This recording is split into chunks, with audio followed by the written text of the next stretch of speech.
তো আমি ওনাকে দেখেছি, উনি বুকের ব্যথা নিয়ে এসেছেন। আমরা ইসিজি করেছি, ইসিজিতে কিছু চেঞ্জ আছে, ব্লাড প্রেশারটা মেনটেন হচ্ছে, কিন্তু হার্ট রেট ফ্লাকচুয়েট করছে, কোনো সময় বেড়ে যায় কমে যায়। তো ওনার বুকের ব্যথা আছে, ওনাকে আমরা মনিটর রেখেছি। বুকের ব্যথা আছে, সাথে সোয়েটিং আছে, ঘাম আছে এবং একটু নশেও আছে। সো আমরা ওনাকে অবজারভেশন রেখেছি আর কিছু ইনভেস্টিগেশন করতে দিয়েছি। রিপোর্ট আসলে আমরা হয়তো বুঝতে পারবো ওনার হার্টের অবস্থা কী। তো আমরা এর মধ্যে ইসিজি করেছি, ইসিজি তো চেঞ্জ আছেই, আর ট্রপোলিন করতে দিয়েছি, ইকো অ্যাডভাইস করেছি, আরও ব্লাডের কিছু বেসলাইন টেস্ট করতে দিয়েছি। তো রিপোর্টগুলো আসলে আমরা বলতে পারবো। উনি এখনও ডেঞ্জার মুক্ত না, উনি অবজারভেশনে আছে।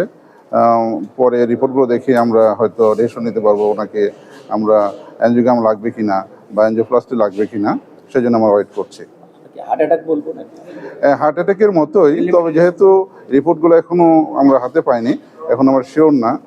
যেমন ট্রপোনিন যদি পজিটিভ হয় তখন আমরা কনফার্ম বলতে পারবো যে ওনার হার্ট অ্যাটাক করেছে, বা ইকো করলে যদি অল মোশন পাওয়া যায় বা হার্ট সমস্যা পাওয়া যায় তখন আমরা বলতে পারবো। তো ইসিজিতে আপাতত কিছু চেঞ্জ পাওয়া যাচ্ছে, বুকের ব্যথাও আছে, এই জন্য আমরা প্রাথমিকভাবে ধরে নিচ্ছি যে ওনার হার্টে অ্যাটাক হওয়ার সম্ভাবনা আছে। আর যেহেতু ওনার প্রেশার আছে আগ থেকে, ব্লাড প্রেশার বেশি এবং ডায়াবেটিসও আছে, সো ওনার হার্ট অ্যাটাক হওয়ার সম্ভাবনা আছে, একটু ঝুঁকি আছে। সো সেই জন্য আমরা ওনাকে সিসিউতে ভর্তি রেখেছি এবং মনিটরে রেখেছি ওনাকে।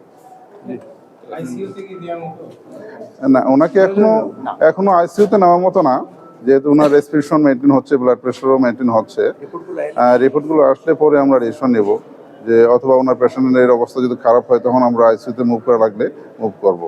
আপাতত সিসিউ থাকবে।